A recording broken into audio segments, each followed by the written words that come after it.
how to void checks ቸኮችን እንዴት void እናደርጋቸዋለን የሚለውን እናያለን task void checks ይሄ ማለት ምን ማለት ነው ለምሳሌ በፔመንት የሰራ ነው በራይት ቼክ የሰራ ነው ቸኮች ይኖራሉ እነዚህ ቸኮች void ማድረግ ብንፈልግ ሪቨርስ ማድረግ ብንፈልግ ትራንዛክሽናቸውን ሪቨርስ እንዴት እናደርጋለን የሚለውን እናያለን እዚህ ውስጥ መተን void check የሚለውን ኮማንድ ስንመርጥ እዚህ ላይ የጻፍናቸው ዛ ፔመንት እና ራይት ቼክ ላይ ያስገባናቸው ቸኮች እዚህ ላይ እናገኛቸዋለን እነሱን ቸኮች ከሁለት አንዱ መርጠን ያሉንን ቸኮች void ማድረግ የምንፈልገው መርጠን void እንለዋለን are you sure you want to void this transaction ይላል yes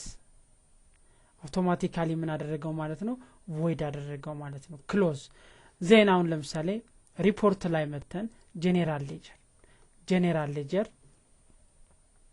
void ያደረግነው ይሄን ነው ስለዚህ እዚህ ላይ ክሊክ ስናደርገው ምንም ያሳየናል ራይት ቼክ ላይ መጥቶ void የሚል ይታያል here it is ምን ይላል void ይላል አያችሁት void የሚል አለ ማለት ነው ይሄ void ሆነ ማለት ነው ይሄ ቼክ በዚህ መልኩ void የምናደርጋቸውን ቸኮች void እናደርጋለን ማለት ነው